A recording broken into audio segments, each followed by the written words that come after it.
యేసుక్రీస్తు నామములో మీకు సమాధానం కలుగునుగాక. షలోం. ఈ ఉదయకాల సమయం కొరకు సామెతల గ్రంథము 22వ అధ్యాయము 3వ వచనము. జ్ఞానము లేని వారు యోచింపక ఆపదలో పడుదురు. జాగ్రత్తగా గమనించండి ప్రియులారా. ఒకరితో స్నేహం చేస్తున్నారా, వారు ఎటువంటి వారు మీకు తెలుసు కదా. జ్ఞానంగా వారితో ప్రవర్తించాల్సినటువంటి బాధ్యత మీ మీద ఉంది.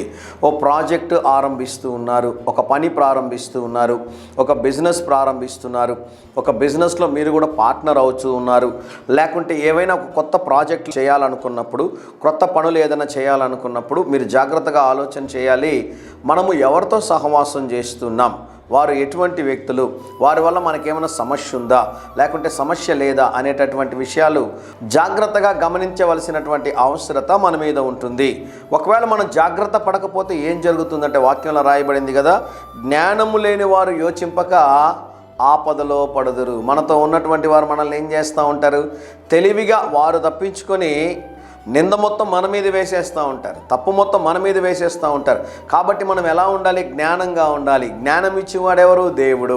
కనుక ఒక కార్యము ప్రారంభిస్తున్న సమయంలో మనము ప్రార్థనాపూర్వకంగా సిద్ధపడాలి. అజ్ఞానంగా అనేక సార్లు నేను కూడా ఆపదలు పడిన సందర్భాలు ఉన్నాయి. నా కోసం కాదండి, ఇతరుల కోసం. కనుక మనం జ్ఞానంగా ఉండాలి. మరొక మాట చదువుతాను చూడండి.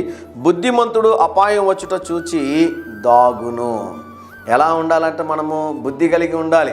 బుద్ధి కలిగిన వాడు, జ్ఞానం కలిగిన వాడు జాగ్రత్త పడతాడు. సమస్య రాకముందు దాంట్లో నుండి ఏం చేస్తాడు అంటే తప్పించుకుంటాడని వాక్యంలో రాయబడింది. కనుక జాగ్రత్తగా జ్ఞానం కలిగి ప్రవర్తించడానికి చేసే ప్రతి పని కూడా మీరు ఆలోచన చేయండి. ఇది మీ వ్యక్తిగత జీవితానికి, మీ కుటుంబానికి, ఒకవేళ మీరు పరిచర్యలో ఉంటే మీ పరిచర్యకు, మీరు ఉద్యోగం చేస్తుంటే మీ ఉద్యోగానికి, మరి మీరు చేస్తున్నటువంటి పనికి మీరు తీసుకున్న ఈ నిర్ణయము లేకుంటే మీరు చేయబోతున్న ఈ పని అది మంచిదా కాదో ఆలోచన చేసి ఆచితూచి జాగ్రత్తగా అడుగులు వేయాలి. జ్ఞానంగా మనం ముందుకెళ్ళాలి, ప్రార్థనాపూర్వకంగా మనం ముందుకెళ్ళాలి. జాగ్రత్తగా ఈ మాటలన్నీ గమనించవలసిందిగా మనం చేస్తున్నాను. ధైర్యంగా ఈ దినాన్ని ఎదుర్కోండి. దేవుని సన్నిధి మీకు తోడుగా వచ్చునుగాక. ప్రియ పరలోకపు తండ్రి, మీరిచ్చిన శ్రేష్టమైన హెచ్చరికల కొరకే వందనాలు ప్రభువా. వాటిని ఆచరణలో ఉంచడానికి కృపదాయి చేయమని యేసు నామంలో ప్రార్థిస్తున్నాము తండ్రి. Amen, amen.